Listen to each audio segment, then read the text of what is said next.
This week on the Jock and Nerd Podcast, we review The Running Man, plus the villain for James Gunn's Superman sequel seemingly confirmed, Jimmy Olsen and V for Vendetta getting TV shows, Monarch, The Legacy of Monsters, and Alien Earth coming back for a second season, Hollywood beginning to embrace AI instead of fighting against it, our quick thoughts on the new Eddie Murphy documentary on Netflix, and Pluribus on Apple TV Plus, and more, all in this edition of the Jock and Nerd Weekly for Sunday, November 16th, 2025.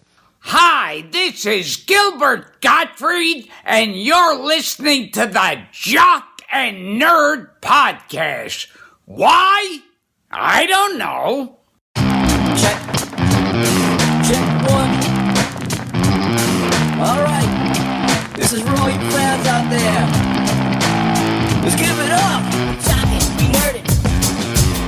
We funny, disturb it. We talking, we nerd it. We spoiler alert. Oh yeah, what is up, listener? Thank you for pressing play, and welcome to the Jock and Nerd Podcast, where we give you comic book and superhero, TV and movie news, reviews, and whatever we choose. Jock and Nerd. My name is Imran. My name's Anthony. He's the Jock. He's a nerd. And joining us is a fella who also likes to hang outside of buildings in just a tiny towel and nothing else. Goes by the name The Rugging Man, but we call him Rugboy. Or The Rubbing Man. Which one is it, Rugs? It depends on the time of day. Okay, you got the towel on. Yeah. You're going to be... I use that towel later. Yes, this is a very special towel. Foreshadowing. Yes. Yeah. You could be rubbing up against something. You got the tiny towel on. Are you looking up the towel? Looking at from the ground up into my towel as I hang in the building? They couldn't find a bigger towel to put on Glenn Powell. Oh, it rhymes. I didn't know that. Ooh, towel and Powell. Tiniest towel in the movies. That's my favorite scene in the whole movie. All right, wait. We'll get there. We'll get it. Just spoiled the whole review. Rugboy loves this movie. I fucking loved it. Running Man talk later. First, some news to warm up with. Here we go, fellas. The Jock and Nerd Podcast. Start with some DCU news. What's James Gunn up to? What's going on over there? Well, according to The Wrap, Humberto Gonzalez at The Wrap, this is not a surprise, but he is now confirming that indeed the villain to the sequel to Superman, Man of Tomorrow, will be Brainiac. Oh, shit. Confirmed from him.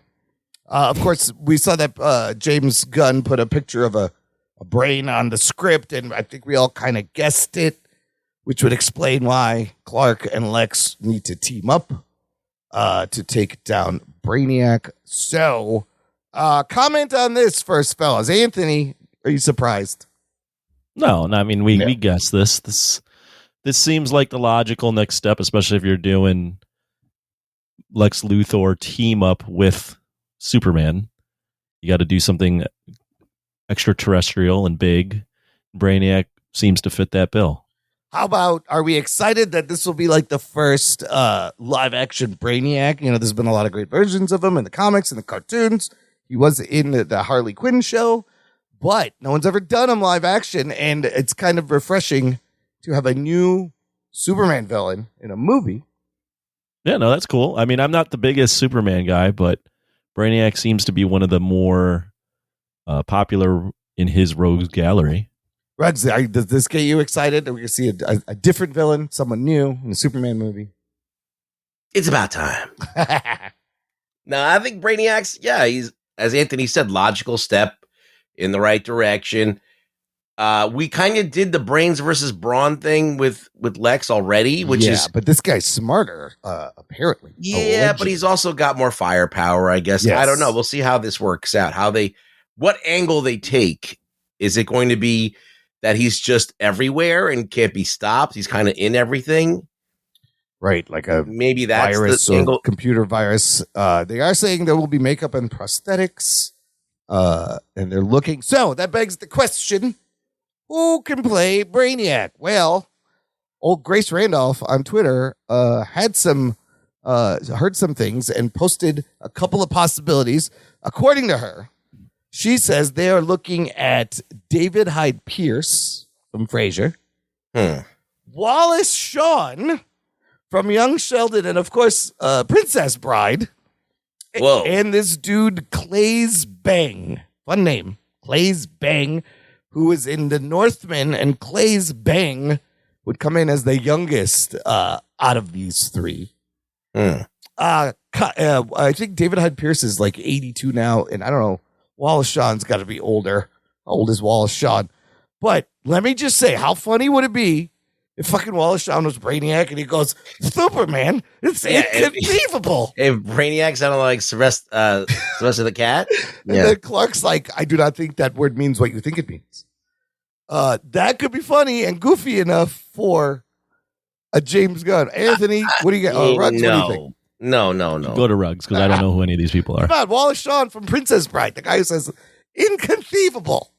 That guy? That guy, yes. That'd be crazy. He is also 82, as well as David Hyde Pierce. That would be really bad. But it would be funny. I mean, I could see James Gunn doing something like that. Right? Like James Gunn, we all just gave positive reviews on Brainiac. Yeah. James Gunn could be like, I'm taking Brainiac and making him just a complete loser. Like, James Gunn could do anything. I think the obvious cast is Alan Tudyk, but oh man, he's great in everything. I mean, he's overused, I think, but yeah. He's the obvious guy that I would pick. This other guy says he can also confirm Claes Bang. So I feel like it's going to be this Claes Bang dude. Claes Bang. I mean, if you look at the history, it's not a 1-to-1 at all. But if you look at the history of what James Gunn does with villains, he really just like one notes them. So like, for example, Ronan was just intent on destroying what's his face? Thanos. Ego. Yeah. He made Ego this like sex-driven megalomaniac planet. High evolutionary. And then the high evolutionary was just like a psychopath. But like, oh my God. Sometimes he'll just take things and just one note them. And even Lex was a little one notish. I guess the next thing, I'm a little more confident because he's making him now a hero. Right. Or at least cooperate enough. Right. To fucking... So what if I'm gonna throw this out there? What if Brainiac was Kumail Nanjiani? Oh, I could do Kumail as Kumail's in Fallout Season 2 in the trailer. He's in that. No, that actually wouldn't be terrible. Yeah, but Brainiac would also have a lisp. Yes, that one. It would sound like Kermit the Frog.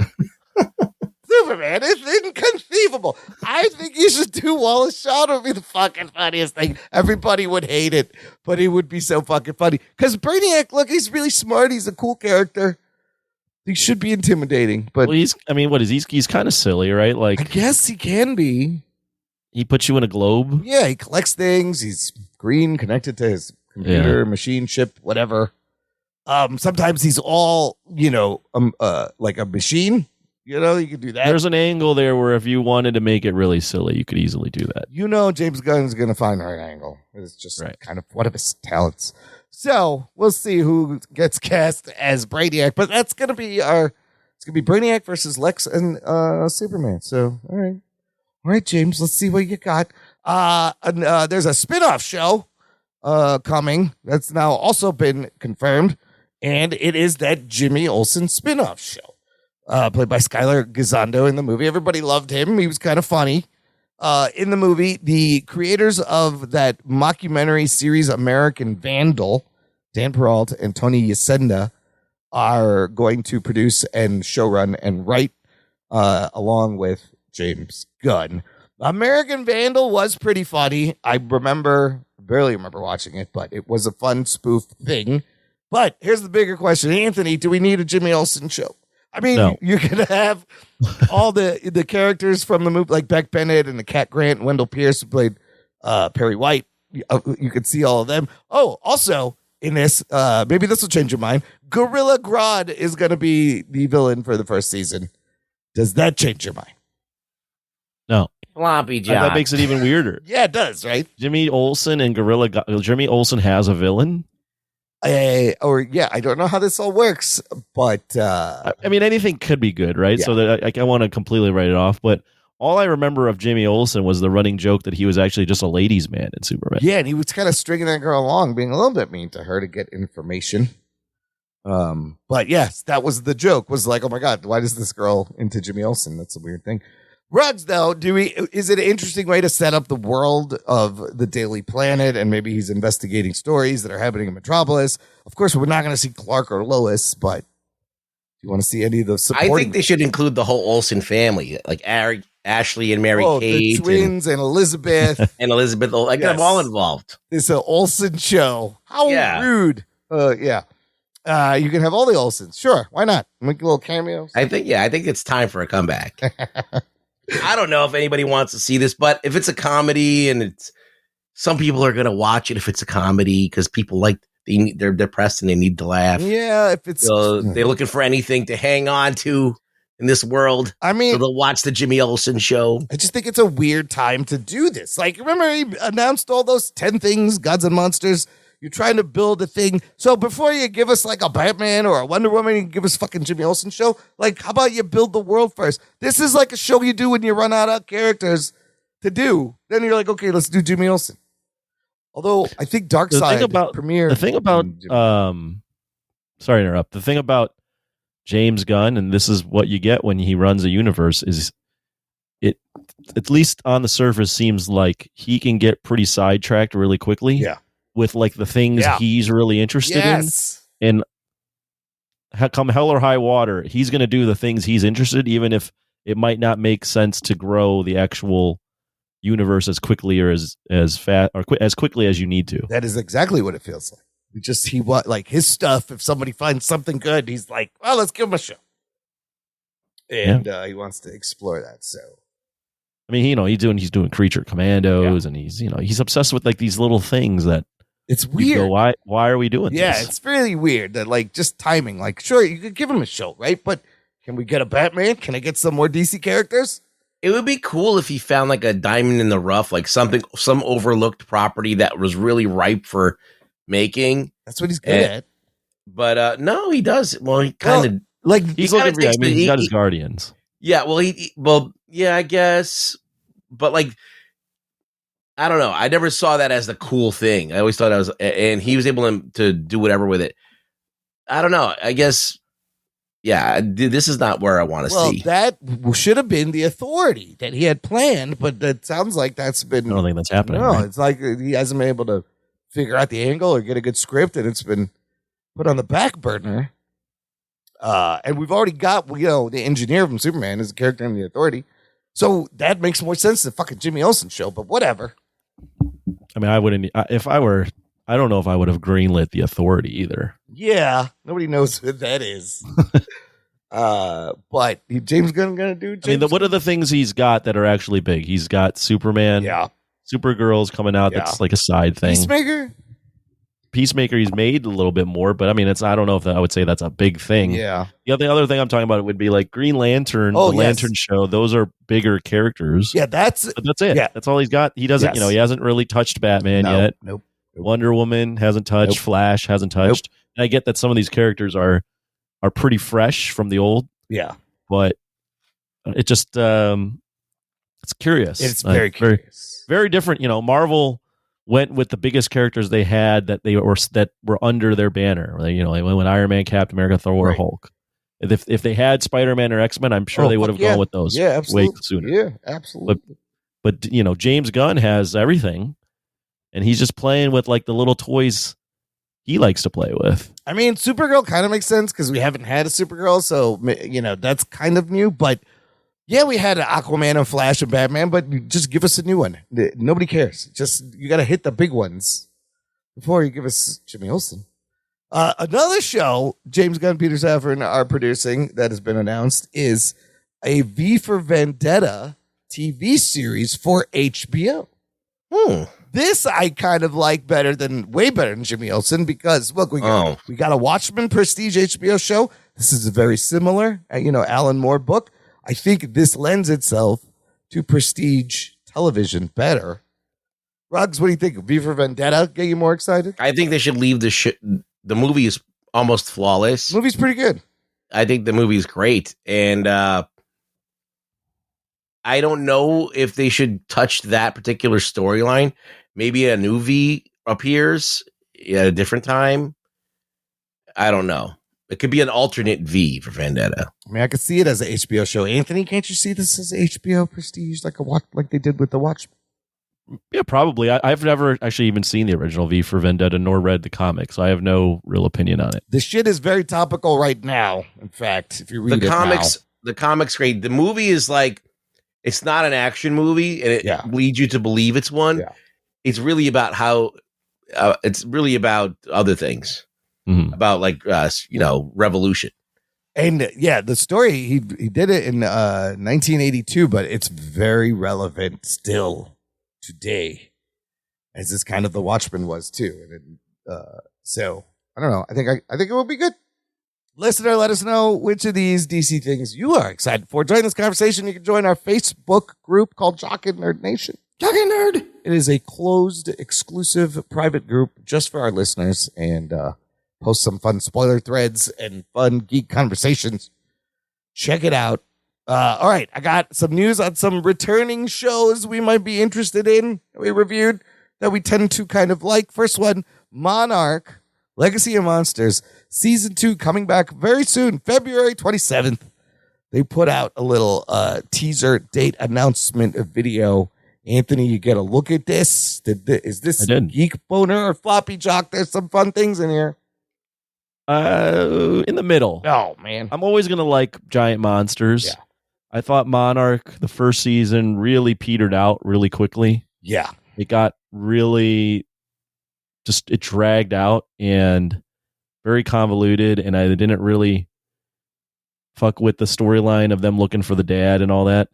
And I thought the characters were annoying, but I always like monsters. So this one, it seems like they're pivoting, right? So that first season was Godzilla focused. Looks like this one is more King Kong focused. Yeah, we're going to get Kong because he showed up at the end of last season. So here's what I hope. I hope they come up with a storyline that's actually engaging for the duration of the show. Yeah. Because last year's storyline really just didn't work for me after like 2 or 3 episodes. I mean, the kids were so dumb I hated the kids. Flashback scenes were great. Like, that was my favorite part of the show. But you see, returning is Kurt Russell and Wyatt Russell and Anna Sawai. The whole cast coming back. So there's potential. If they could just fix that stupid shit with the kid, don't do that again. Well, is there potential? I think there's potential to fix this. I mean, they made it even more convoluted with the, what is it, Dunda Mundi, or what is it called? Oh, the Axis Mundi. I forgot about the Mundi. Yeah. Yet another middle of the earth. I didn't like level. the Mundi. The Mundi, yeah. You didn't like the Mundi? And I didn't like his wife, they found his wife, she was in the Mundi. The Mundi doesn't need to exist. It's just, it's pointless. What about you? Does it get you more excited, less excited? Well, I'll watch it. I'll give it a chance. But I don't know. Do I feel like it's going to be good? I really don't know. It's got Kong in it. I'll echo everything that Anthony said. Like, yeah, that last season it was the only storyline that I was interested in was the one from the past. Yeah. When they did the flashbacks, and the current cast and all that business was just excruciating to watch. I couldn't wait for them to not be on film. So, I don't know who we're going to follow. It seems like we're going to follow both of them again. Both these groups again. Yeah, remember Kurt, the older one, we thought was stuck in the Mundi, but I guess he's going to get out of the Mundi. But you know what? You got Anna Sawai in here, so I'll watch anything with Anna Sawai. She makes shows better. You know that she's supposed to play Yoko? Okay, yeah, I'm glad you brought that up, because since the last season, she was in Shogun, won an Emmy, amazing performance. She is playing Yoko Ono in the Beatles movies, and that has got to be the single greatest fucking Hollywood upgrade you're ever going to get. Oh, yeah, like she's... Holy shit, come on, really? People are going to get the wrong idea about just this. Put up what the Yoko really look like? Yes, put up the pictures next to each other. That's a fucking upgrade and a half right there. Jesus. But yeah, they've cast all the women, like Linda McCartney, all the girlfriends of the Beatles have been cast. But I was like, oh, what did Yoko Ono do to deserve your hate, Imran? I'm just saying, she broke up the fucking Beatles. That's what she did. It was her fault. I hope they address this in the movies. Now you got Imran calling her ugly. I did not say that. I said this was your premise, Imran. This was misleading because this is a very Oh, this is very different. This is an upward upgrade. I just like giving Imran a hard time All about right, it. whatever. You know what I'm getting at. Just look. It's okay. Put the photos up next to each I other. had Rob said exactly the same thing. I just wanted to call it in. I had a similar thought. You Robbie. son of a bitch. I did think the exact same thing. So look, anyways, and I'm hoping Monarch season 2 can get close to this next show that I got news about, which is Alien Earth, which I felt was better than Monarch, but Monarch I think has the potential to be as good. Alien Earth also announced that they have been renewed for season 2, which is a good thing the way it fucking left off. The story was not over. But on top of that, Noah Hawley has gotten a 9-figure overall deal with Disney to keep making things. So he inked an overall deal. They're moving the production from Thailand to London, and they're going to start filming next year. What about this? Look, of course, we need a season 2 the way it left off. So I'm glad that it is official. Yes, I mean, them doing season 2, there was no other way to do this. They were almost they had to, and it seemed like Alien Earth got a lot of good buzz, so it seemed like this was pretty much a lock. I will say that Alien Earth was at times the plot was better than Monarch, but also at times just as dumb. Yeah, I would say it's probably a better show than Monarch, but lots of stupidity here. Yeah. Similar to Monarch, though, if you just have aliens in something, like Aliens or the Predator or anything like that, it's really got to like it. It would have to be just vomit on screen for me to not watch it. So I'm going to watch it, right? And I am curious to see where it goes. Hopefully they can tighten things up too. Both of these shows, they got potential. Well, I don't think Monarch really has potential to be honest with you, but I think Alien has more potential. They need to tighten it up. Just think things through just a little bit more. Ruggs, what do you do? What's Monarch on again? Apple TV, big budget. They got the money, and Apple TV puts out banger shows. Except for this one, but so does that is weird because Apple's quality is pretty good. Yeah, for the most part, how come they can't figure this out? Like, there's an alien show, Invasion, that I didn't really like because they didn't get to the invasion until like the second season, which I was like, fuck off. This one, I don't know, but then FX Hulu, Noah Hawley's giving us good stuff. Bruggs, what do you do for season 2 of Alien Earth? Well, they said they were going to go and go after Weyland Yutani. I liked it. By the end of it, I was like, it was a fun time. So they're going to probably start infiltrating, they're going to get off the island and start infiltrating the districts that these companies own. Yeah. I want to see them take down the Weyland Yutani fuckers. Like, the ships are coming. Could be good. What a year, though, for Alien and Predator this year. Can we just take a moment and applaud? Well, it could have been worse. So, yeah. I mean, Predator, it could have been a fucking disaster. Trachtenberg single-handedly has brought Predator back into, like, the mainstream and then into good grace. Yeah. And, no, it's nice to see. I mean, the Alien Predator were, for a good amount of time, they were better off dead. Yeah, because they couldn't make a good fucking movie. They kept trying. Right. But wild that we got good Alien and Predator shit this year. Okay, finally, I got a couple of stories regarding Hollywood embracing AI, not fighting against it, kind of just saying we have to join forces, can't beat it, join it. This first one is about Disney. Bob Iger, on his recent earnings call, has said they are going to do a thing with Disney Plus in their app. Firstly, they're going to add games, but they're going to let users generate AI content using their IP just on the Disney Plus app, which I think is a very smart way to get ahead of all the copyright shit that they're going to have to fight. They're like, look, people are going to use it anyways? Just pay for our app. Can you imagine? You can generate yourself in Star Wars, Marvel movies, Disney movies right there. And so I think this is kind of smart, and it's very interesting that Disney is kind of starting first with a big embrace of AI. I am not surprised that the Disney, the incarnate of Satan, yes, on earth is the first to adopt Sure. it. I mean, they literally would kill to protect their IP, and this is the move to do that. Anthony, does this make sense? Do you think this is smart for them to kind of get ahead of having to deal with this? I mean, I'm not the AI, like I don't have the artist perspective on AI at all. Yeah. So that's not the viewpoint I have. So just to recap, they're letting people use their app to then produce AI stuff with their IP. Yes.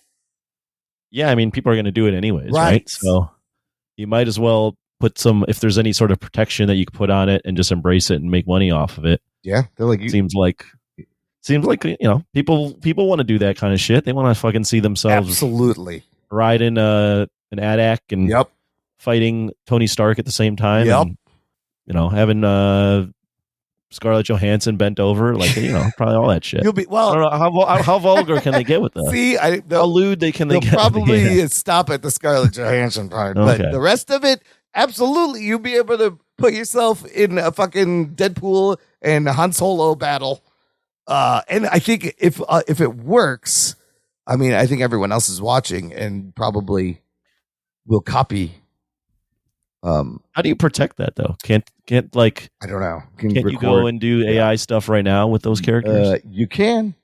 You absolutely. So I think this is reaction to the Sora 2 app, which is where that's all happening, and they're having issues and going after them. Yeah, I guess you should be able. I mean, theoretically, if Sora or any app is allowing people to play with their IP like that, and it's not in eminent domain or whatever that's called, public domain, right? Public domain. Right. Then eminent domain is something completely that different. Is, it's like a very legal thing. Yeah, what is that? Eminent domain. I think it's something.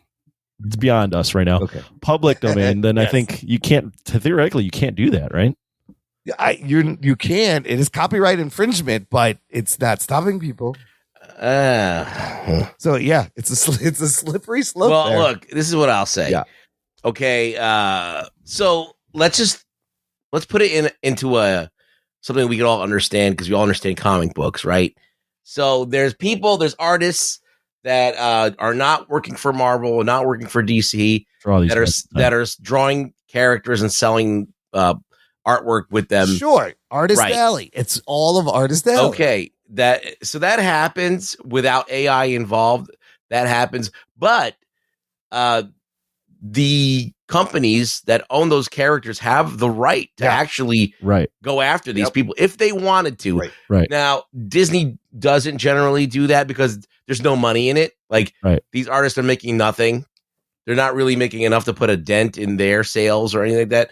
And it'll just cause bad blood. And then if they were to stop all of this the fan community would kind of diminish. So they know time. I mean, just going after individual people just takes too much time. It's not worth it. So, so this is already happening. A version of this is already happening. So you can look at it that way. Yeah. But I think what's going to happen, like, no one's going to if you can't put out a comic book. Like, if you were to try to put out a comic book with Spider-Man in it, they would fucking shut you down. Because that's now you're really infringing on them. So you can't. There's things that you can't do, and they enforce it. I think that this is kind of. I don't understand this excuse of like, well, we can't stop it. Yeah, you can if you enforce it. Like, I'm sorry, but I don't want Tom, Dick, and Harry like making content and throwing it up on. There's already enough shit on Disney that I will never watch and don't want to watch. There's going to be a lot more generated. Like, now it's going to be fucking inundated with shit that is like the worst fan fiction, fantasy, self-insertion shit, and I am not there for it. I don't fuck with Sora. I don't want to see any of that shit. I mean, I'll watch it as a goof of something stupid happens, but I would never take it seriously or want it to be anything that I pay for on a platform. Like, I just wouldn't want that. And I think that, yes, Disney doing this is going to, now every other company is going to fucking copy them. Yeah. And we're going to be living in a very different world in like 4 years. No, it's happening right now. Yes, 3 to 5 years, this shit is going to change everything. But the Sora 2 app is wild because you literally have to scan your face in there so that it can generate videos of you. But then you can also, there's an option to let anybody on the app use your likeness to make videos, I believe, which is fucking crazy. That's wild. But Ruggs, I would not do that. I checked it out. And then when it got to like the scanning your face part, I was like, oh, I don't know about this. And I stopped. You're crossing a threshold that only people that are so desperate will go over. Like influencers or people whose faces out there, like they were sure, I'm glad to do it. But at that point, I was like, I rethought it. But to your point, business-wise, does it make more sense to pay for lawyers to stop people doing this or get paid and just let them do it on your fucking thing? I mean, business-wise, yeah. I don't know. It might be lucrative for them to do that, but I just think that they're going to open up the can of worms and they're not going to be able to stuff the worms back in the bottle. Yeah. They're never going to be able to get it. They're never going to get it back in. That's it. It's over. Yeah, these are fascinating. Well, maybe their thought is it is already over. Right. The fact that AI exists, like we just have to embrace it because there's not much we can do. But like, okay, let me just go out here. Okay, so there's a few companies that own characters and IP. Right? And they're the only ones that could sit there and make that IP do whatever it does, right? Sure. So when AI comes out, I could literally make an IP that's close to yours instead of Lord of the Rings. Yes. It'll be the Princess of the Triangles or something. Right. Lord of the Rumbles. Yeah, or whatever. And that's it. You're going to oversaturate the market with bullshit. Well, yeah. And you can't touch me. You can't sue me. Instead of Godzilla, I'll make Godzilla. Yeah. Right. That's all you got to do. Yeah, it's a weird. Shit's gonna get weird. I mean, it's like, that we lived through this already. It'll just be a purple one. It'll be a purple Godzilla. Yeah. No, it was the internet and then like Netflix and now it's this, right? This shit is going to get weird really quickly, but it's moving so fast. I mean, it's already weird. It's already weird. So, related story, moving on to another AI and Hollywood story. Michael Caine is the latest to license and partner with AI company ElevenLabs to clone his voice for future projects. ElevenLabs is right now like the leading platform to generate realistic voices and sound effects. You have Suno that makes whole music, but ElevenLabs is where you go if you want to clone your voice, or there's now a bunch of celebrities. In fact, Matthew McConaughey recently invested in the company as well, and he's going to be giving his voice as well. So they have a lot of dead celebrities, which makes sense. But the fact that now they got Michael Caine, Matthew McConaughey, Liza Minnelli. She's still alive? Well, I think that's good. They're getting something. Yes. Because people are going to rip them off anyway. And, they did it with James Earl. I think James Earl Jones, was it years ago where they got his voice for Darth Vader for The Mandalorian. But so they have a thing on ElevenLabs. It's called the Marketplace, Iconic Voice Marketplace. You can pay and generate voices from people like Michael Caine, Liza Minnelli, Judy Garland, John Wayne, Burt Reynolds, Maya Angelou. You got Laurence Olivier in here, Mark Twain, and then a lot of weird dead people, Rocky Marciano. George Carlin. They don't have Carlin. Thomas Edison, Mickey Rooney, Oppenheimer, Rock Hudson, and this is probably just going to grow. So what do we think about this in use of AI? Where now I can generate Michael Caine saying, I'm Michael Caine and you're listening to the Jock and Nerd Podcast. Like we could just do whatever we want with Michael Caine's voice.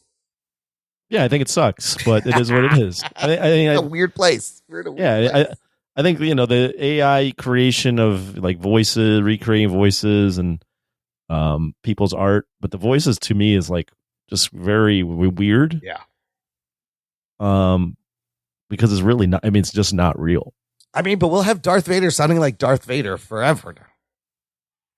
Yeah, but you could just watch the movies. But if you want new Darth Vader shit, you know what? I might have to pay to do a Michael Caine fucking intro. I mean, it is what it is. It doesn't matter. It's gonna happen regardless. Yes. So you just have to embrace it. But I mean, I think whenever I hear like songs recreated with Tupac and Biggie, I think it's novel. But then I'm also like, but this isn't them. Like it's not their music. Yeah.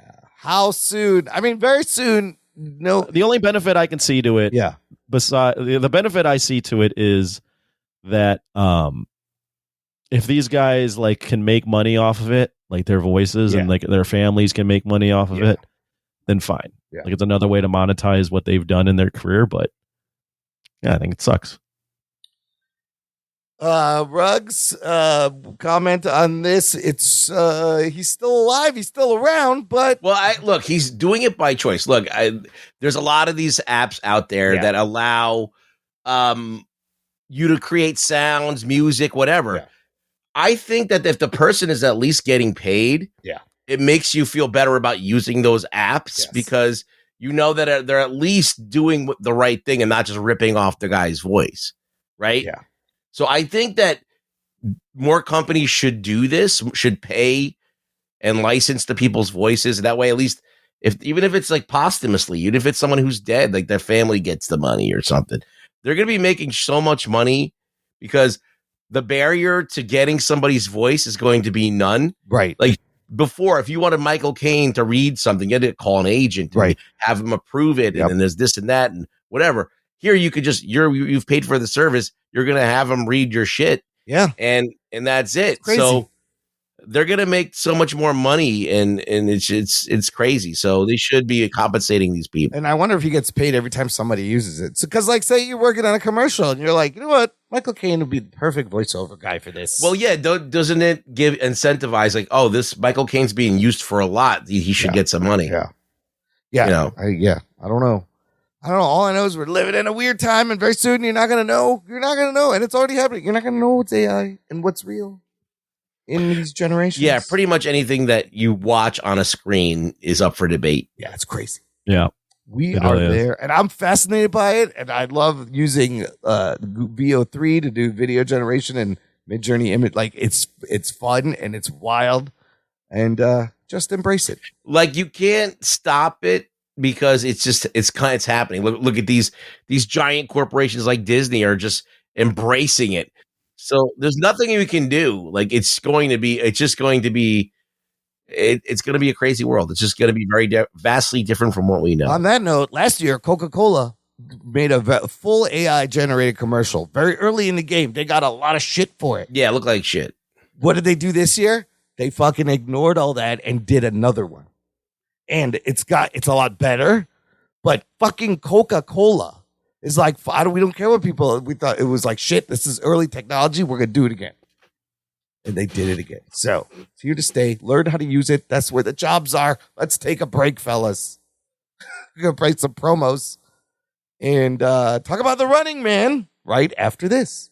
After these messages, we'll be right back.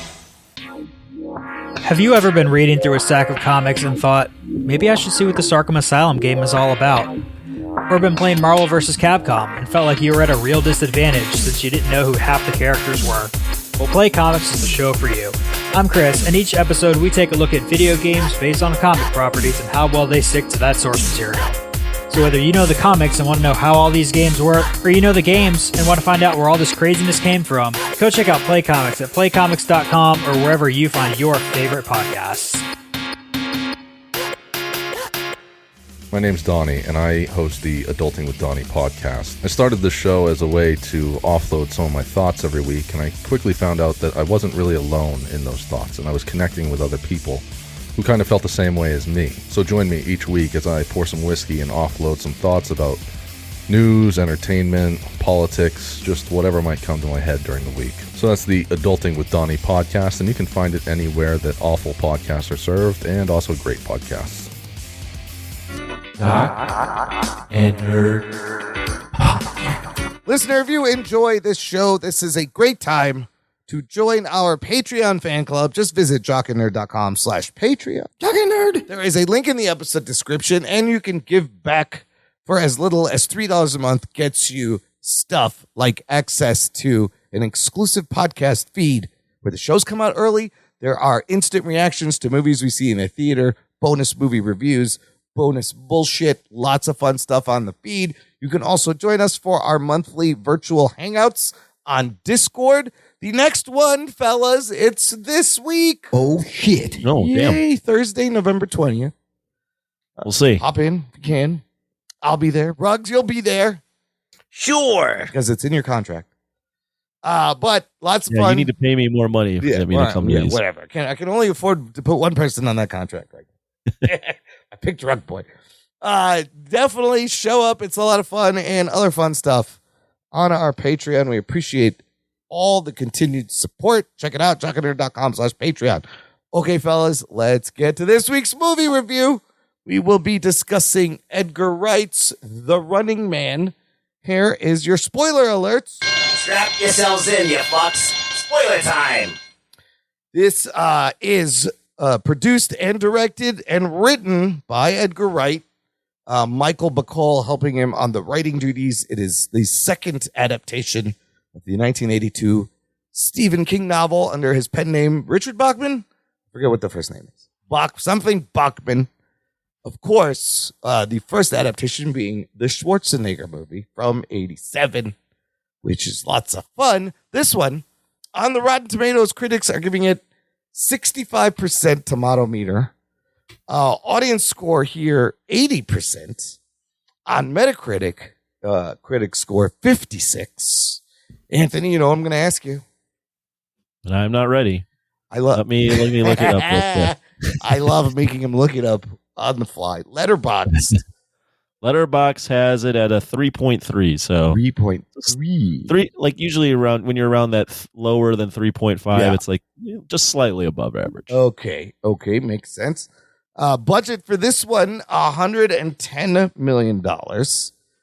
And we're recording a day early on Sunday, so I don't have final numbers, but it looks like the movie's coming in, opening at number 2 with $17 million domestically. And globally sitting just at $28.2 million, which means Anthony won the over-under from the end of last episode. I told you. Fuck. You were so... It was such fool's gold for you to be like that. You were so buzzing about Predator Badlands that you thought, oh, this is going to work. Just needed to make $4 million more, and I would have been right. But it was, I guess it's not really that Two close. reasons. One, Running Man's not a thing. Yeah. 2, there are no movie stars anymore. Yeah, we'll discuss that. Those are two very good points. Number one, it was beaten out by the Now You See Me 3. Now You See Me, Now You Don't. Oh, really? Yeah, which apparently had more female turnout than men for that movie. That one made like 23 million. And then Predator opens at number 3 with just 13. So Predator went from 40 million to 13 million. But Now You See Me opened at number 1. This is kind of weird. Wow. The Running Man, this one stars Glenn Powell, of course, as the lead, Ben Richards. You also have great actors like William H. Macy, Lee Pace, Michael Cera. You got Amelia Jones, Sean Hayes, quick cameo, Coleman Domingo, and Josh Brolin. Anthony, yes. What happens in this R-rated 2-hour, 13-minute Edgar Wright version of The Running Man? The Running Man is in a dystopian future, I believe, where Ben Richards, played by Glenn Powell, has a sick daughter and is not able to find work. He's been fired from jobs for being a good man, and he's down on his luck and needs to support his family, who's, like I said, his daughter's sick, and he's got a wife who's trying to support the family through shitty ways. So Ben Richards decides to sign up for The Running Man, which is a popular TV show that exists in this universe where if you can survive for 30 days, you win a lot of money. And along the way, each of those days you survive, you win money that gets sent to your family. And we follow Ben Richards as he's trying to survive the 30 days within the Running Man show and deal with all the obstacles that are stacked up against him. Yeah, the obstacles being a group of hunters and the general population that is encouraged to record and report. You know what's funny about, you said dystopian future. Ironically enough, Stephen King's 1982 book is set in 2025. Oh, no kidding. Which is, so it's a dystopian present. And this is a lot more faithful to the book. Opening thoughts, Anthony, let's just start with you.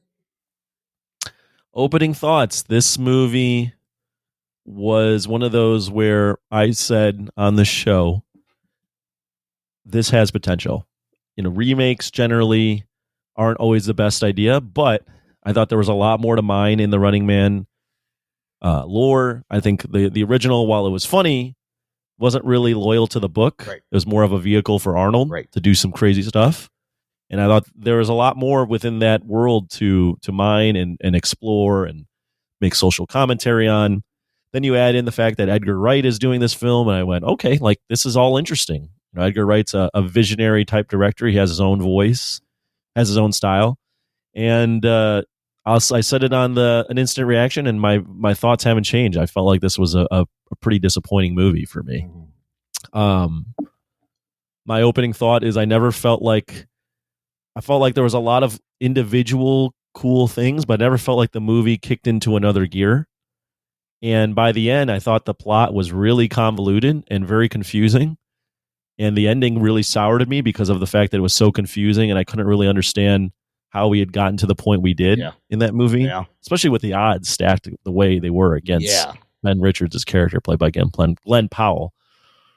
So, and then the last thing on this, and I'll kick it over to you guys, is I actually felt like this movie there are some cool little like visuals and maybe some edits that were kind of fun. But for the most part, I felt like this movie even lacked a lot of Edgar Wright's personality. I thought it was very generic at times. And if I'm going to go see an Edgar Wright movie, I want my fucking heart pounding. I want to see some fast edits. I want to see some needle drops. I want to see all sorts of shit that keeps you at the edge of your seat. And I felt like he didn't do that in this movie. And I thought that was really strange too. So like there was a lot of just different, like a lot of things to discuss that were against this movie. But I found it to be quite disappointing. And I didn't actually, sad to say, I didn't really have that great of a time during that movie. Oh, okay. Ruggs, opening thoughts? Let's see. I went into this movie with the lowest of the lowest expectations. Oh, really? These reviews it was getting murdered with reviews. So I was like, this is going to be a huge piece of shit. I was waiting to see this huge piece of shit. And I was like, no, this isn't really a piece of shit. It just missed the mark. Yeah. I think it missed the mark in lots of ways, but I'm like, this is definitely not a disaster like they've been saying. And so, while I can't sit there and say recommend this movie and it's a great, great movie, but it was not the disaster that I was planning on seeing. I mean, I saw some takes, some reviews that just eviscerated this film. And I was like, all right, like the biggest thing I think that there's two things working against this film. Number one is the original Running Man with Arnold. Right. That's a fun, adrenaline-filled, machismo action movie. You can really have fun with that movie.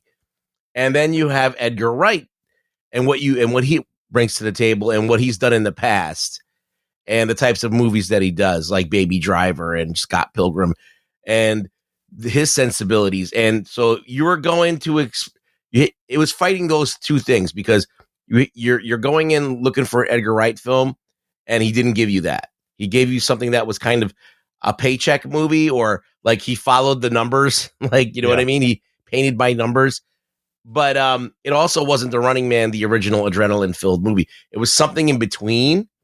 And it's a completely different movie. It's not this wall to wall action film. It's trying to say something. It's trying to be about like how these corporate companies are taking over the world, and the world's going to become dystopian if we allow it to be that way. And so I don't know if any of those things work, but I don't think I didn't see the disaster that everyone else saw. Mm-hmm. I saw that, like, listen, there were some action scenes that are actually pretty good. I thought that Glenn Powell, he's not quite hitting it 100%, but what he did hit was good. And I have a lot of issues with the movie in general, but I just don't see it as this trash fire that everyone's calling it. I think it's a misfire. Yeah. But I don't think it's terrible. I think it's a very mid-level movie, I would say. Okay. Okay, yeah. I was a little more excited for this than Predator in our most anticipated for the remaining of this year because of Edgar Wright and the material. And I felt a lot like both of you guys, a lot like Anthony, in where I just thought it was okay. But at the end of the movie, I was a little disappointed. I do like that it's more faithful to the book. Like the story that they're giving us is kind of interesting. It's a wildly different movie. If they landed the ending, you would. Yes, they changed the ending. We will talk about that. But there is, like you said, guys said, there's decent action bits. There's decent performances, like Michael Cera, Coleman Domingo. I really enjoyed. They stuck out. But I was digging the first two acts. I was like, okay, I'm with you. And just like you said in your Patreon thing, Anthony, like you're waiting for it to kick into gear. And then the third act, I thought it was very convoluted and confusing. And I was like, wait, what just happened? What is going on? It kind of falls apart. Yeah, they rushed to the end. The hunters really don't have as much personality as that's one of the biggest fails, because and we have, the Schwarzenegger movie to blame, where they gave us these great characters and these great one-liners, but you also have imagine Edgar Wright like he did with Scott Pilgrim. Yeah, each enemy is kind of a thing. Yeah. So after it was done, I really just didn't even like connect with the characters or feel anything, and it seemed stuck somewhere between wanting to be a dystopian sci-fi or a campy action movie. Yep, couldn't really figure it out. They got stuck in the middle. And I do agree with you, Anthony. It seems like a very generic, safe Edgar Wright movie. Could use more Edgar Wright things. But I want to start this whole discussion with Glenn. So let's start at the beginning and talk about the plot. Yes, in the very first scene. No, look. Oh, I like this. Look, there's a lot of themes they're dealing with, and the themes are relevant. But they don't really dive into them. Can I comment on that? I think to Ruggs's point, I do agree. It's not a disaster. I think it's just a disappointment. Yes, for me at least. Yes. And I do agree with you. You hit on something, Imran, there. I think the movie is stuck in. It feels like it's stuck between fun action dystopian future movie, but also trying to actually say something. Yeah, be commentary, social commentary. Yeah, and I don't know that the themes that any of you guys are mentioning, I think they're all there. Right. But it just didn't hit for me. Like, and I think the reason it didn't hit for me personally is I didn't really get fully invested in Richards' character. Yes. And I was thinking about why that is the case. Yes. I think a part of that for me is like you get the premise of the sick daughter and you meet her right away and you see that she's sick and they don't have any medicine, and they play it up like she's got, a day to live or something. Right. He's got to do something desperate. So he signs up for the Running Man, which is 30 days. And I went, oh my God, 30 days. She's going to die. That's from the book. Yeah. But the thing is, you never see that family again. No, you don't. So you lose all the heart. End. Yes. Yeah. So all of that connection you built to like, oh, he's doing this to save his family. Like they never cut to them. Yeah. There's a lot of things that would have helped this movie. And there's things like what Imran mentioned before is like the hunters having more of a personality. And I think also, that family being involved more. In the original Running Man with Arnold, the kidnapped person happens early on in the film. Yeah. And that person becomes like kind of like a foil for Arnold. Right. And they needed that in this movie. But in this one, the girl shows up out of nowhere at the end. And in the last like 10 minutes. Yeah. But I think maybe that's how the book is. I don't know. On the freeway when he hijacks the car to get to the plane. And then this girl is like a big deal, but we just that girl really felt kind of nowhere. Yeah, she just came out, and then he shoves her out of the plane with the parachute at the end. What's crazy though, if you think about Stephen King wrote this in 1982, and he this shit is still relevant. He predicted like reality game shows and deepfakes and AI and the class warfare and media controlling the narrative and corporations running everything. It's kind of wild. It's also funny that it doesn't hit as hard because now we're in it. Yes, we've seen it's instead of being this dystopian future, like it's just what's happening now.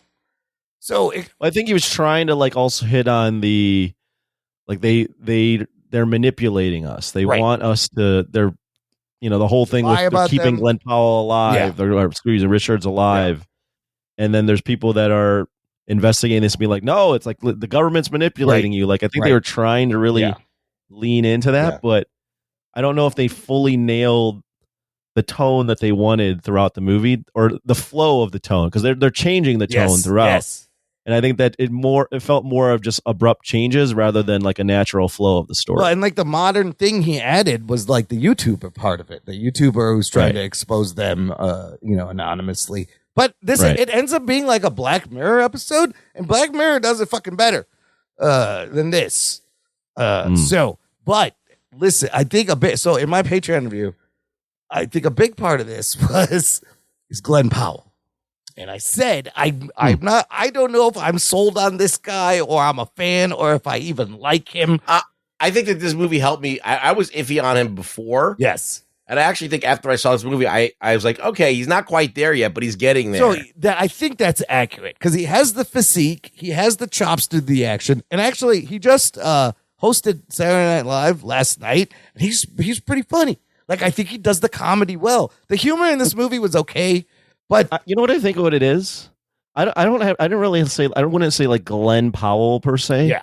But I think the script doesn't do him any favors because Glenn Powell's a naturally pretty charismatic and charming kind of guy. Very likable. Everybody likes him.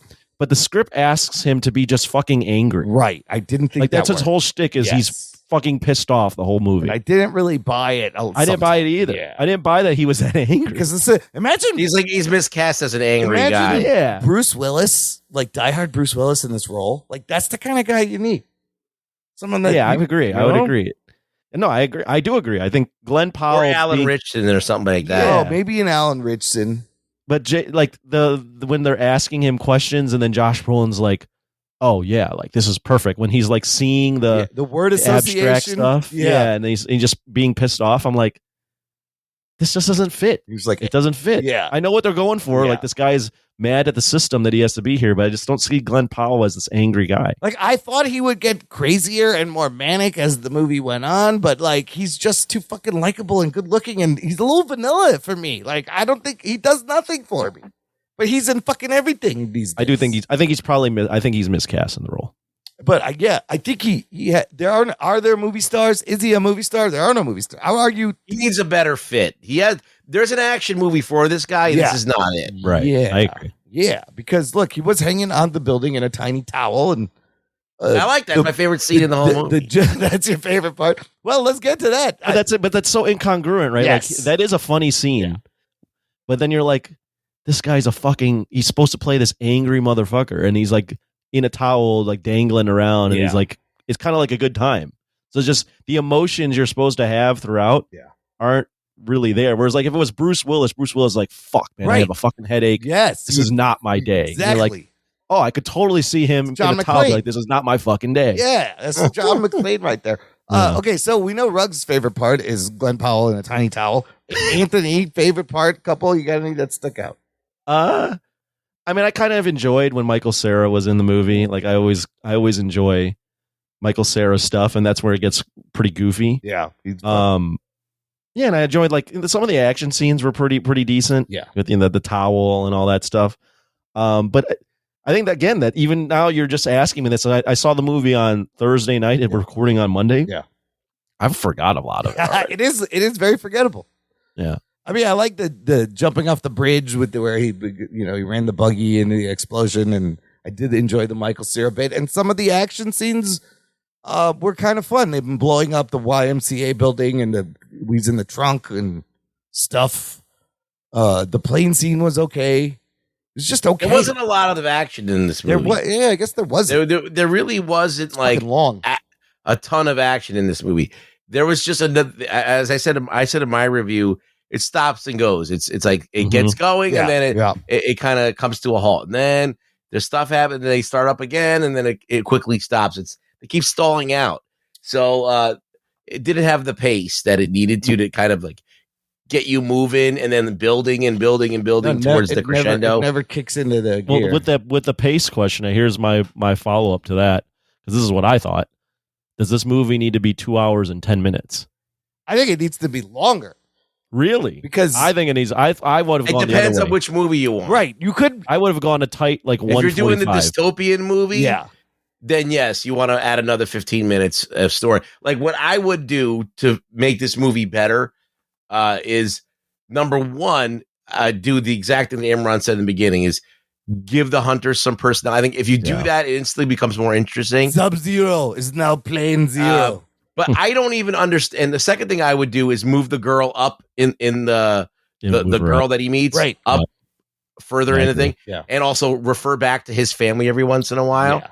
Those are three easy changes. I agree with all of them. Yeah, I think that would help a lot. And then I would actually, this is the biggest problem I have with this movie. I don't even think I mentioned it in my review, but I don't understand this TV show.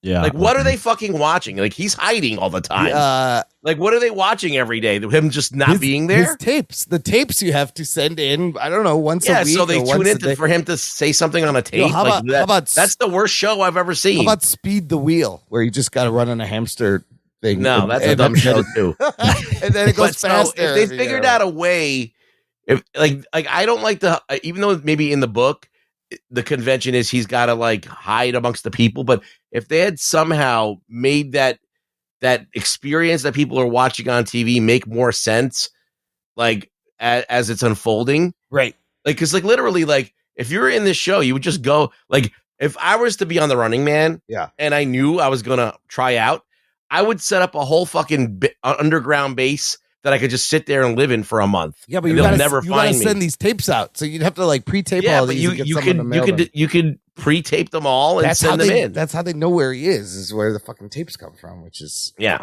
No, I agree with that. Yeah. That the way the show is set up was also confusing to even understand like the mechanics of it and why it would be appealing and all that. Yeah, so like if I don't even know what Coleman Domingo is doing, he's just reacting to his videos that he's uploading. This is and then occasionally the lamest show out. This is the lamest show I've ever seen. Occasionally they find him with the drones, and you can watch all that shit live, right? When they're chasing him. Yeah, down. but that's like that. There's 2 action scenes in the whole fucking I thing. did like the other 2 hunters and how they got killed. I thought was pretty funny, and how there was like the guys like there's a nervous dude, a negative dude, and a final dude, and you're the final dude. And the first one was just shopping and got shot, and then Katie O'Brien's character at the casino, and then she gets caught by those 2 kids, and they just burn her up. It was good. I did think it was intriguing that Lee Pace, who's one of the final hunters, was in the game, and then they offered him I thought that there was potential there with like the people they hunt. They either you never really escape the game, right? You just become part of it. It's like kind of like what Squid Game did, Yes, right? Yes. So I thought that was intriguing, but the way that Josh Brolin's character could just manipulate the whole game, I was like, this guy can't win. There's no way he would ever win. Like he can manipulate it to a point where the people would never even like want to root for this guy. Right, which he wants everyone to hate them, and because if you can just AI can deep fake everything. In the original novel, he just crashes the plane into the ending of the novel, spoilers, is he actually kills himself and everybody and crashes the plane. But you can't do that. But wait, before we get to the ending, the fact that he tried to expose them with the tape and then he just changed his voice is something you can actually do really easily right now on your phone. Oh yes, of course. Crazy. It's just crazy that I was like, you can just do that. You can do that. See, he would have to tap into the live feed and then talk to everybody. That would be the way to win. Or live stream on something, which is another gimmick you could do. But it's long because there's a lot of story like in this thing. Like he's in New York, he's in Boston, he goes to that house. These I would have shortened it. Is the novel 30 days as well? Yes. So I would have shortened that. Like then 30 days is just when I heard 30 days, I'm like, how long is this fucking movie? Yeah. How much are we going to see? Yeah, outside of the ending, it's pretty faithful to the novel, which I thought was interesting because I read the wiki fucking synopsis of the I think novel. some things work in books, they don't work in movies. Well, that's the other 100%. point. Yes, an adaptation doesn't necessarily make a good movie. So you got to know. So, which is why shorten it to like a week. Yeah, I mean, so you can kind of makes you appreciate the 87 Running Man. Shorten it to a week, and that's where the 87 is better. Yeah. Shorten it to a week and make it so it's in a confined space. It's in an arena. So you're where they're like not an arena, but like a city or something. Yeah. Or something like that, where you have to force conflict and they can monitor everything, right? Right. But like Rugg said, when it's 30 days and you can travel anywhere, well, fuck. Yeah, I mean, there was days. The game's over. There was days when they had nothing to show, like they couldn't find it. Especially if you can do it preconceived, like that you're going to go into this game, you could plan a whole entire thing. Yeah, you could have a whole entire plan to how you're going to survive. Right, and that's where like a book. I'm more interested in a book. You'll follow that because you're like, I want to see how is he surviving? What's happening? But visually, that's not as interesting to like just watch a guy hide. So then you're always trying to like drum up these ways for him to come out of hiding. Right. And I don't know. It didn't make as much sense. And I didn't understand the part. So when he goes to the Michael Cera house and Michael Cera's mom is there and she's buying all of this and she sees him and she's about to report him. Then Michael Cera's like, you know what? Fuck it. I want to fight these guys. And he just presses the button. Like, what fucking sense does that make? You don't get an action scene if he doesn't do that. But I thought, and then they show up in 30 seconds. Not even. Yeah, they show up very quickly. And I was like, that's a weird decision. And they're in the middle of nowhere. Yes. It just makes no sense sometimes. I like some of the callbacks, like the tube in the car that they in the beginning where they start. That was kind of like the 87 movie. And then did you notice that Schwarzenegger's face is on the $100 bill? Yes. On their money, new dollars. New dollars, New dollars. Well, the AI is a big callback to the deep fake stuff is a big callback. Oh, yeah. To it. Yeah. And it's just crazy that he fucking called all this. So just to go over the ending here real quick, the plane, he kidnaps that girl and then pretends to have an explosive to get on this plane to Canada. And realizes all the hunters are there. Lee Pace, giant individual, by the way. He is so big. He's very intimidating. And then you get that whole confrontation. He shoves Amelia out the door with a parachute, fights and kills Lee Pace and the hunters, and you realize that he was a hunter. And Josh Brolin's character has offered him a chance to have his own show. Yeah, Killian's calling him. He says no. And the Lee Pace hunter survived 29 days. Yeah, and Killian wants to convert him. He's like, I'm going to kill all of you. And then what exactly happens? Because then you see the plane get shot down, or you go to the video. The YouTuber is like... So I think here's what happened. Or here's the way I had some time to think about it.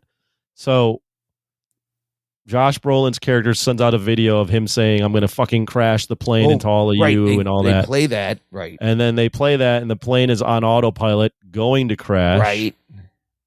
And then he ejects out. I guess. And they already had evacuated everyone from the studio?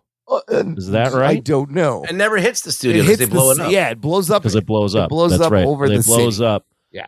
But then the YouTuber says, oh, look, he's escaped. Right. You could see the escape pod here. And because of this groundswell, everyone's like, Richards is alive. So he's like then by the time he does another season of The Running Man, the crowd that comes to visit is already turned on. Yeah, so I do like how he became like a hero for the poor and the working class. But then the next thing you see is his fucking family. They're fine. They weren't killed. And then he's out there with a mask on and he finds them. Okay, so he's alive. And then we go back to the next season of the show. The crowd is rioting. Bobby, the host, quits. Killian tries to host the show himself. They're throwing shit at him, and Ben is right there. Right? Yeah, too many things happen at once. Molotov cocktails get thrown. He walks up and just shoots him in the head, and that's it. Ruggs is right. I think it's too much a process. This is the better ending. So, of course, they're not going to do the thing where he drives the plane into the building because do that September 11th. Yeah, but that is So they do the thing where they shoot it down and he ejects. Yeah, but as the plane's blowing up and all the stuff, all these flyers are of the zine that is going out. Right, the truth. Right. Then he becomes a martyr. Right, everybody thinks he's dead. Yeah, whatever. They revolt and take over. Yeah, and then he kind of And I think he goes to sees his family first, and then he goes and kills the guy. Yes, he sees his family first, and then he goes to the studio and kills him. Yeah, so there should have been some kind of thing in between where we see this revolution that's starting and kind of swelling up, and instead of just you start the show and all of a sudden everybody's just rioting for no apparent reason. Right. Well, also what didn't work. I mean, you're right. The ending. They throw in so many things for you to process in the last 5 minutes that happen or whatever. But one of the things that just didn't ring true to me is Killian's character, played by Josh Brolin, has complete control of the situation and the videos and the ship, right? Right. Like everything's on autopilot. Yeah.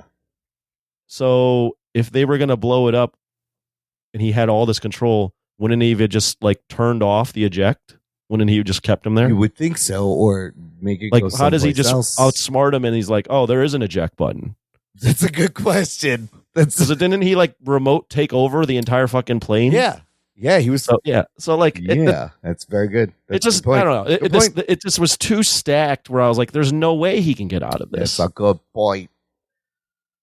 It was just a weird. Like when it ended, I was like, "What the fuck just happened?" That's exactly the reaction I had. And not in like a profound. Right. I was more like this. Wait a minute. This. The ending is really what it ruins the movie. I will say, but Stephen King's endings need to be tweaked. They're not great, and we saw this in The Long Walk, where the ending of that book is the guy just keeps fucking walking, and he never wanted to kill the guy. They're bleak, right? The endings are kind of bleak. But generally, a lot of his books they have weird endings. I think the ending to It also, where it's like a big spider, is kind of weird. Like his endings can be improved upon, but they just didn't do a good job, and they wanted Ben to survive and be a hero instead of sacrificing himself. They over-engineered, I think, this. I think so. It was so much shit in the back. Also, it made me wonder: is this the same future that's in The Long Walk? Is this the same universe? Feels like. Also, he makes books about walking and running. Like, is it the theme? With Richard Bachman. That's funny. It's all about just perambulating different speeds. But the fact the way they showed it, it's almost like I was like, this could be a real game show right now on TV, which kind of takes away from the whole like dystopian commentary a little bit. I mean, kind of, not. I don't know. Then I think the most ironic thing, I made me laugh because it's the themes of like anti-corporation and surveillance, and then the whole thing ends and it goes, Paramount, a Skydance corporation. I was like, you fuckers. This is a fact. Fuck you guys. Like, it's just they're making a thing about their thing that's not biting enough because they have now just, even though it was made before they got bought, but I just thought it was ironic. Edgar Wright been trying to make this movie since 2017, by the way. Why didn't Edgar Wright put more of his own spin on the movie? Yeah, I think it's what Rugg said. This is a paycheck movie, and perhaps really they didn't want. You said he's been wanting to make this movie. That doesn't indicate a paycheck. Yeah, movie. I don't know why he just kind of restrained himself so much. I think it was because it was dystopian, and he was trying to stick to the novel. And this is my opinion. I don't know what the guy's thinking, but. Mm-hmm. I feel like the Arnold movie already went in the kind of wacky direction. Yeah. That he would have gone in if he was directing in the 80s. Yeah. So it's already been done. So you're like, what do I do? And probably there might be a point there too where he's like, well, I got to validate why I'm making this movie. So let's just lean heavy into the book. Yeah, I think that's what happened. And that's not been done before. And I think that he could have still done the book and still had some of his personal, but I don't know if what he was pulling from had enough of that stuff. Maybe you need another pass, another rewrite. Who knows? It felt very much afterwards. I thought about this. It felt like when Marvel hires a big name director and they do a Marvel film, and you're just like, wait a minute, where did all the personality go from the director I was expecting to see? Yes, that's very accurate. Yeah, I felt like that. Because if you just Edgar Wright it up, maybe that movie's better. I don't know. Maybe it's a little more memorable. Maybe it sticks out, but. It's like he's holding himself back, and then because of that, there's just a lot of weird things with the Edgar Wright part of it, the old movie. I think and the fact that the novel is probably more serious. Yeah, and dark. I mean, I think we hit on really the reasons why this movie kind of doesn't completely work. It's Glenn Powell. It's trying to stay true to the book. It's not putting enough of his style in it. Yeah. It all just coalesced in this thing, unfortunately. But there's some good. So with that, let's give us a rating and maybe a ranking of Edgar Wright movies you have seen. You know, of course, some of his standouts being the Cornetto trilogy, which is Shaun of the Dead, Hot Fuzz, World's End. You have Scott Pilgrim versus the World, Baby Driver. You have Last Night in Soho from a couple years ago. Anthony, what would you give it? 5 out of 10. Okay. I very much like the original Running Man much more. And I've only seen this one, Baby Driver, Scott Pilgrim vs. the World, as far as Running Man movie or Edgar Wright movies. Yeah. And I might say this is the last of the 3. Yeah. And I don't like Scott Pilgrim. Oh shit! But at least that's got some personality. Yeah, this one doesn't have the personality I expected. It wasn't what I expected, which maybe is one of my own fault. But I think there's also the reasons we discussed of why maybe it didn't completely work. But yeah, I'd take the OG Running Man all day. Oh, absolutely. Rugs, same question. Score, ranking, better or worse than the OG? It's probably, I would say, not my favorite Edgar Wright film. Yeah. I think Baby Driver, Scott Pilgrim, and the Cornetto trilogy are great. And this one's definitely beneath those. But if I was going to give it a score, I'd probably give it a 6. Yeah. Okay. I can't really recommend it. That would be a 7 if it was be good enough to recommend. But I think it's got production value. It's got the Blade Runner-esque setting, the world building. The world building was cool. The look of it was very nicely done. It just doesn't. The ending just kind of ruins the movie. Yeah. So, what was the other question? Better or worse than the OG? It's pretty easy. Oh no, it's not better. I have enough room for my fist because I'm going to rabbit in your stomach and rip out your goddamn spine. That's also a great line. Sub-Zero, Plane Zero. Zero. I mean, come on. You can't. Whatever. Even that's a fucking great Arnold movie. When he staples the paper on him. Yes. Yeah. Fucking great movie. I also feel like this is a 6. I watched the first one on repeat all day over this. Absolutely. And I think there's also maybe, I've not seen Last Night in Soho. I kind of want to see that, but it's all right. It's probably my least favorite Edgar Wright movie here, which is very disappointing. It's disappointing. Yeah, it's disappointing. I was expecting some fucking magic. It's a misfire. It's not there. No. Yeah. Oh, well. Well, what are you going to do? You have it all, right? I think a person who's going to a movie and just wants to see an action movie will be fine with it, though. Yeah, like it's okay in that. It's too long for the action bits, but the action is decent enough, but I don't even know if I'd recommend. I had people laughing in my audience. See, I didn't even think the humor was that great. I maybe chuckled once. There were people laughing during like some of the Coleman Domingo stuff when he's narrating over something. The top, yeah. When he's like mad, I don't know. It was just okay. Let's find out what a listener thought in News from the Nation. It's time for News from the Nation. It's time for News from the Nation.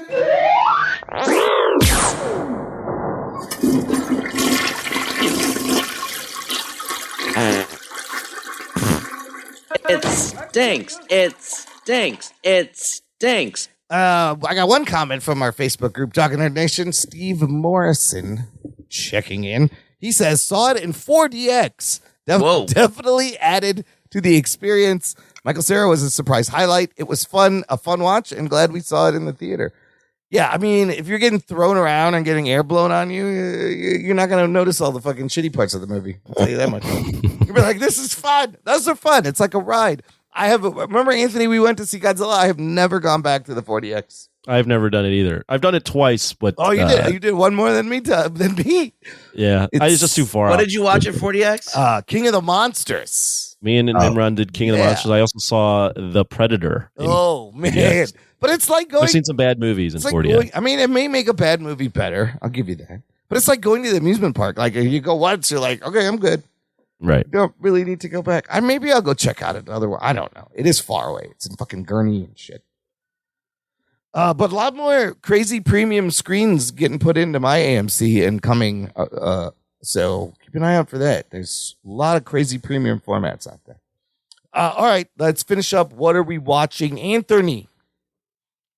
I apologize to the Patreon folks for not doing some bonus content, but I did watch another movie that wasn't, like I said, didn't put out any thoughts yet, so you'll get to hear them here first. I saw Sentimental Value, directed by Joachim Trier, starring Stellan Skarsgård, Renata Reinsva, Inga, I can't even say her last name, and Elle Fanning. Elle Fanning's in this too? Elle Fanning's in. And the reason I went and saw this movie is it premiered at the Cannes Film Festival, won some sort of award, but it's getting a lot of Oscar buzz. It'll probably get nominated for like Best Picture and a bunch of other awards too. So it won the Grand Prix. I'm trying to watch everything that could get nominated for at least Best Picture. What is it about? It is about a family, two sisters that their mother dies and they go back to their old home, and their father, who has just been estranged from them, comes back into their life because their mom dies. Okay. And he wants to make a movie about his mother's life, but have his daughter and his grandson in the movie. Play the mother. Yeah, and that causes a rift because they don't already get along with him. Oh, interesting. So, and then he decides to put Elle Fanning, who's like an American actress, in the movie as well, or to replace his daughter. So that causes extra drama. So it's just like this family drama about like unspoken things that they've like never said to one another, and like this movie he's trying to make and how that's like further dividing the family. Yeah, it's just like a fucking set drama. in Norway? It is set in Norway. It's yeah, Norwegian. It is Norwegian, although they speak English a lot through the movie too. And is it any good? Yeah, I mean it's a drama. Sure. It's it's a very quiet, talky drama. So if you're in the mood for that, I thought it was pretty good. Like it's told in like 4 different perspectives. So the 4 main characters, it cuts to like each character's perspective throughout the movie, and you're cutting back and forth. So you're not just following one character throughout. Okay. But I found all the characters to be really interesting and really human. Like it wasn't just like these characters were all one note. Like they all somewhat evolved throughout the movie. Good script, good dialogue. Yeah, it's good, and it's surprisingly funny. I saw it in a packed theater in the Music Box. Oh, nice.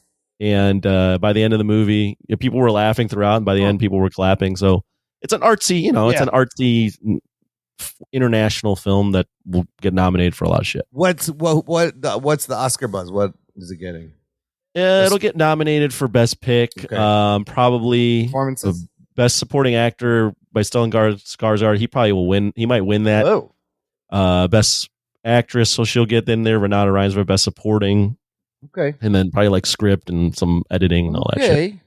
Sentimental Value. It's not my favorite of the year. It's probably like a 7 for me, but yeah, it's been getting like 5 stars, glowing reviews. Oh yeah, like it's pretty high ranked on Letterboxd, like over a 4. Whoa. And Metacritic's like universal acclaim. Oh, interesting. It's not the type of movie. It's not a man's movie, like a bro movie. Right, but you check it off your list there now. Yeah. What's that? You check it off your Oscar list. Yeah, it's one of those. Yeah, it's like a drama. Yeah, it's a drama, but dramas can be good. They're written and performed well. Like it sucked in. It was good. Of course. It was all right. Yeah. I'm not throwing that on every day. Sure. I'm not throwing that on every Christmas. That's for sure. Okay, not a feel good. No, I mean you feel all right. It's just talky. It's a good drama. Yeah. Good drama is a good drama. Ruggs, what do you got?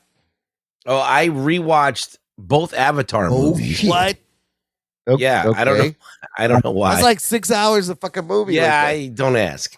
But I watched them, and it's interesting to see how much better it got from 1 to 2, right? As far as visually and the performance capture. Mm-hmm.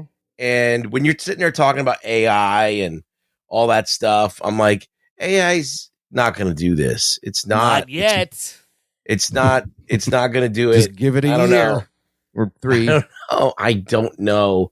It's just, even watching Badlands like the other week, the amount of detail that is in this movie. I'm like, every fucking thing that exists is completely designed by James Cameron. Yeah, and everything. It's like everything's glowing. Yeah. It's got the bioluminescence. Yeah. Like he pulled out all the stops, like the way the wind whips through and all that other. Everything's just so good, and I just wanted to see it again. I wanted to because you forget about the underwater thing where they go underwater and there's all this like new flora and fauna that you've never seen, and then the water, these things are underwater and the reflections are coming through and bouncing around, all the ambient occlusion, all that stuff that's going on with the light. It's fucking crazy how he pulled it off. There's a documentary on Disney Plus about the behind the scenes. I heard is very good. I kind of want to watch. Yeah, I saw. Well, I watched one or two of those, but yeah, I'm trying to get a little bit more pumped for the movie that's coming out soon. No, it's gonna be dope. And so I watched that. Okay, you know how they are. They're movies that yes, you do forget about them after it, but I rewatched them and apart from the biggest misstep that I think that they made is these movies are number one, they're too long. Yeah. Oh, here's breaking news. The third movie will be 3 hours and 13 minutes. The longest. That's a mistake. Oh my god, the movies. They don't need to be that long. Like James Cameron you could cut down like a lot of this movie. Like you really don't need all of this stuff that you think that you need. You just don't. They're just letting him do whatever he wants. Clearly. Yeah, they're just too long. They don't. You could edit a lot of this stuff down. 3 hours and 13 minutes, Cameron. Fuck. Like you could literally have cut out the first hour of this movie. Yeah. And just started with the general being revived, and then you're good to go. But they didn't do that. And I hate that they brought the general back. Or the bad guy, whatever his fucking name. Fucking Mr. Lang. Yeah. No, he's sticking around. Quaritch is the name of the character in the movie. Yeah, Quaritch. They should never have brought him back. Well, he's sticking around. He's joining forces with the Fire Navi to take him down. Yeah, I think that was a bad call. But whatever. I mean, with that concession made, I think overall, if you shortened them, I think they'd be slam dunks. But what else did I watch? I watched Splinter Cell Deathwatch. Oh, is that animated? It's animated, and I really liked it. I thought it was really well done. I think Liev Schreiber does the voice of the main character. Based off of the video game, right? Yeah, it's really good spy shit. Oh. Like this could have been, is the writing on this was just as good as all those other spy shows. Really? Like Lioness and shit. Yeah. Yeah. I mean, it's a little bit more, I guess, grandiose because it's an animation. You can do more. Well, how many episodes? This looks good. Not that many. Only 8. One season. Oh. So what happens is, I think his name is Sam Fisher. Yes. Is the agent. Yes.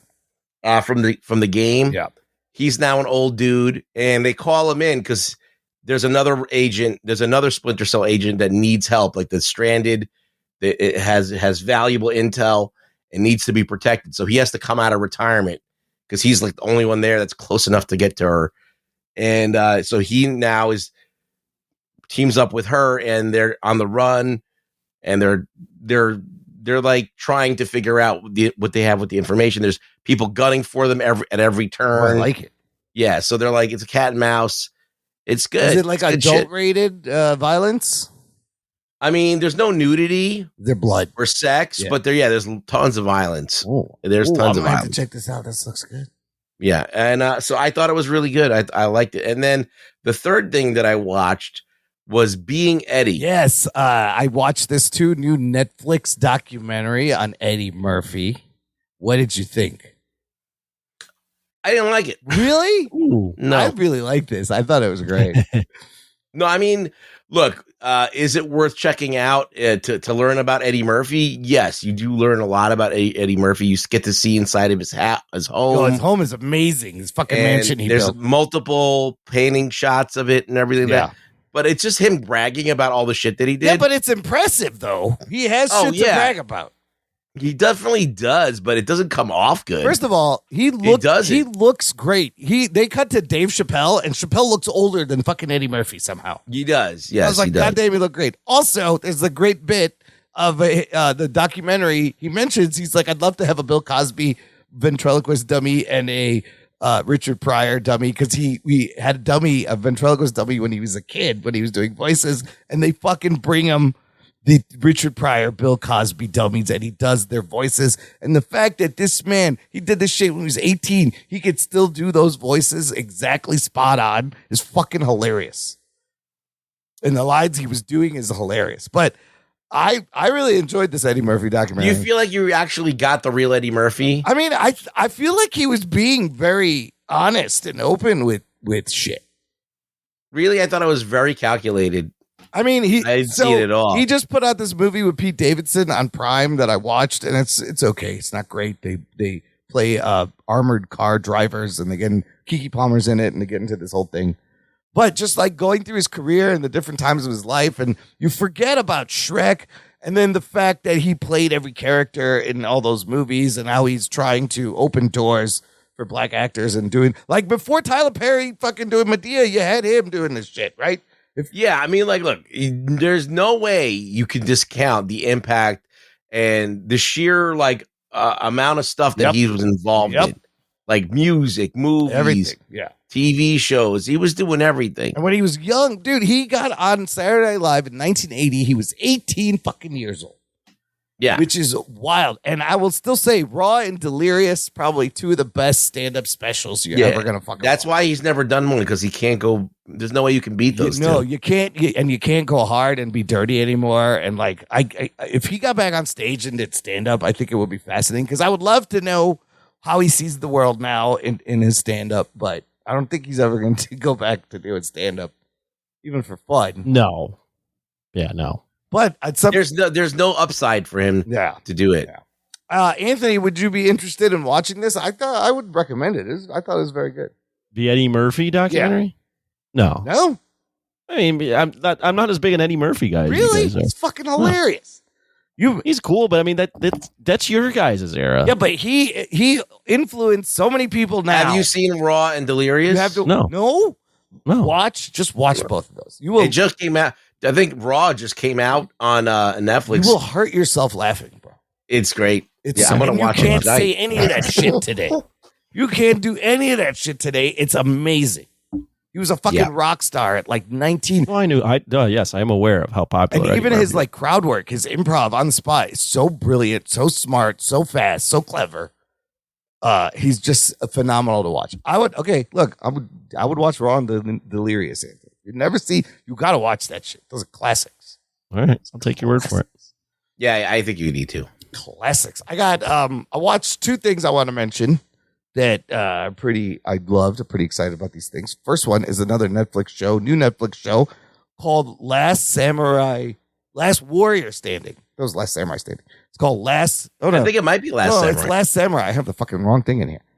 Last Samurai Standing, which can be best described literally as Shogun meets Squid Game. This show takes place in the late 19th century Japan, at a period of time where the samurais have been desworded by the Japanese government. They have favored police and military and kind of abandoned the samurais.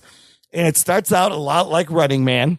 This guy's got a family. There's a cholera outbreak. His kid is sick. He needs money to get medicine.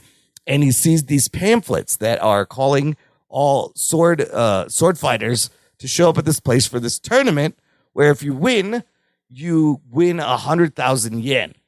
What's the game? The game is 292 people show up. The game is essentially you have to make your way to Tokyo. Everybody has a wooden name tag around their collar. And to get through these gates on your way to Tokyo, you got to get a certain amount of points. How do you get points? You need to get the other people's name tags, however you can. Fucking kill them, snatch them. The name tags are the point. And I will say, the first episode's fun. The choreography, the fight choreography is very fucking good. It's brutal. There's tons of beheadings right away. Just slice, and then the guy's head just slides off. The main character is great. The story is great. I'm enjoying this. I'm gonna watch. I watched like 3 episodes, and it's fucking violent, and it's like Battle Royale. It's like Squid Game. Now, the wildest thing about this show, it's Japanese, the original version Japanese. So you can play it, Japanese subtitles, the lips matching fine. You can, on the fly, switch it to English. It's English dubbed, and the fucking lips are matching up. Oh, shit. Now, I noticed it, but it is good enough to where I don't think the general public will even notice what is happening. I was going back and forth between English and Japanese. The fucking lips change. They did the AI thing where they got the lips to match the English, and it's wild. It's wild. I've noticed it enough to be like, there's something going on here, and I had to look it up. And this is this technology they're working on. It's only going to get better. And it's almost fucking flawless in this. All I got from that was that you're smarter than the general public. No, I mean, I think if you didn't know, you wouldn't notice. But I had a feeling. But you can't fool Imran. No, nothing gets past Imran. I'm telling you, I don't think many people will notice. I honestly don't think if you didn't know, you wouldn't fucking notice what's going on. Well, how did you know? Because there are times. You're saying if you didn't know, what do you mean by that? Like, there are times where the mouth is a little weird. But if you just start watching it in English, they're just mouthing the English words. It's kind of wild that the fucking technology exists, and this means you can make this show in any language, in all the languages, and have it forever. Yeah, that's where it's probably going to go, right? It's pretty good. It blew me away. I was like, holy shit, look at this shit. It's changing. The mouths are changing. Rugs, you do not find this impressive? I love watching movies in the mouth as don't match. It's the greatest mouth thing. Matches. Are they going to do these with all the old movies? I don't know. All the Bruce Lee movies? I don't know, but I was like, I thought it was very impressive.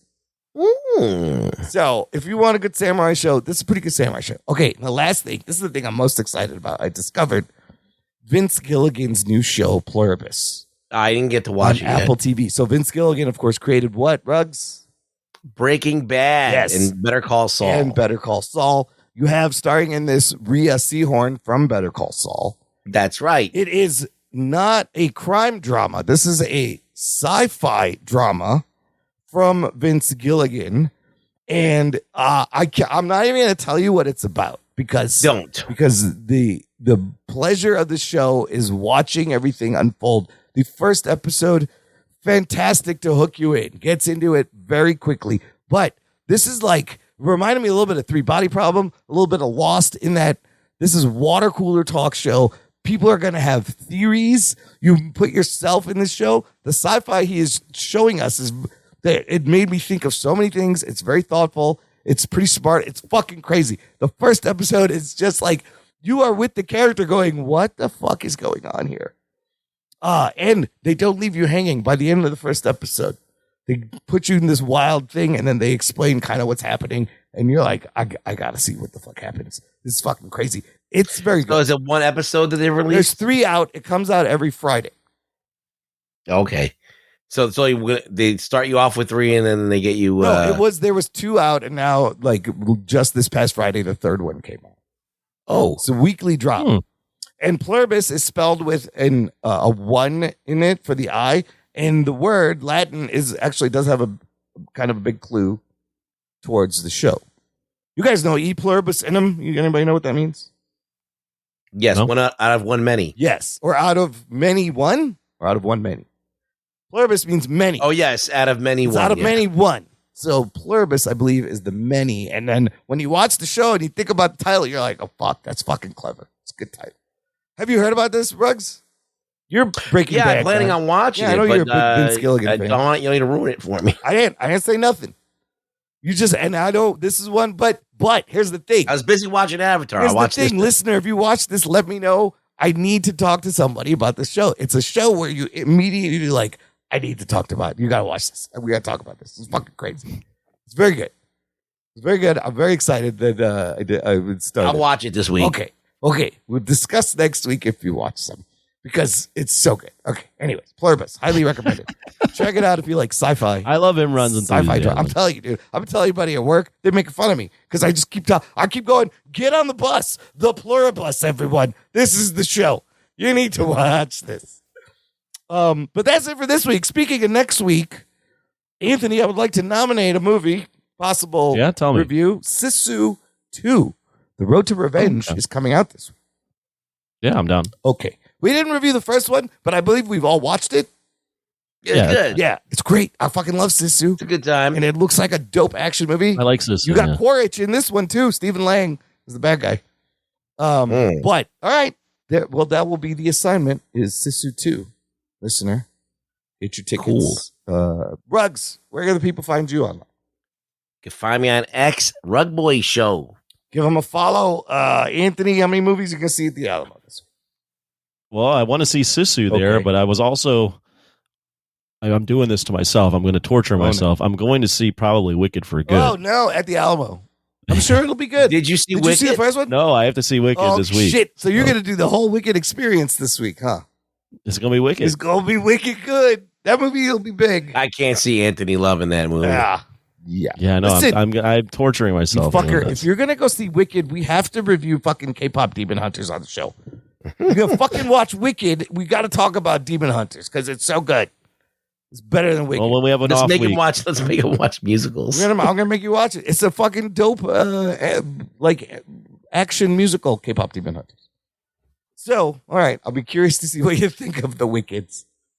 Yeah. That's a big movie. Like everybody who's gonna review it when it comes out. I feel like Anthony's gonna turn and be like, "I love these movies. You I fucking love them. You never know. I think it's gonna get He's you. gonna Anthony. start singing the songs.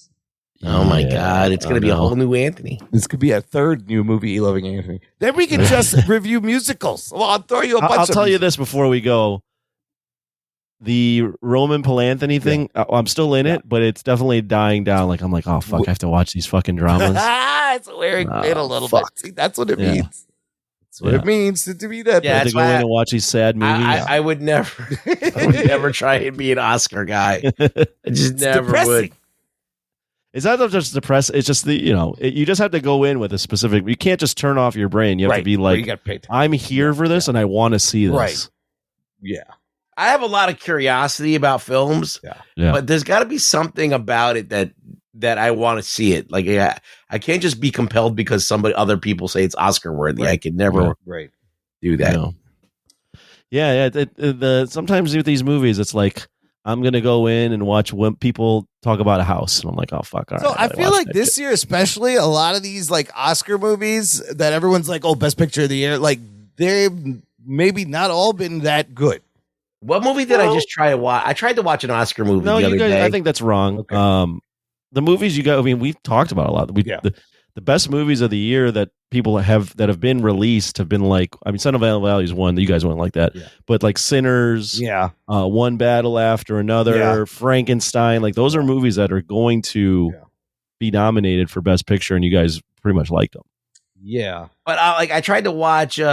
What was that Oscar one? The Sorry Baby? Yes, stuff like that. I couldn't get through the first half hour. Oh, really? I really liked that one. Yeah, I was like, what am I watching? I heard Hamnet is like really boring. Hamnet, I'm gonna see that in a couple weeks. That one's like a crier movie. Yeah.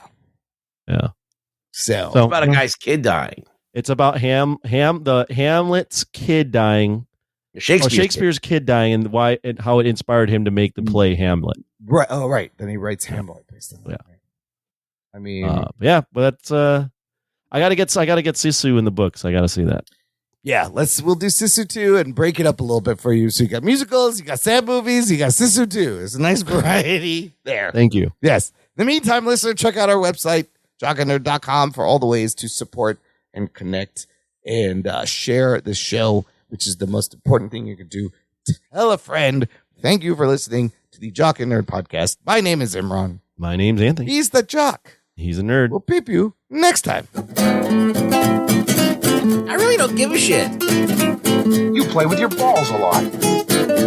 My balls was hot.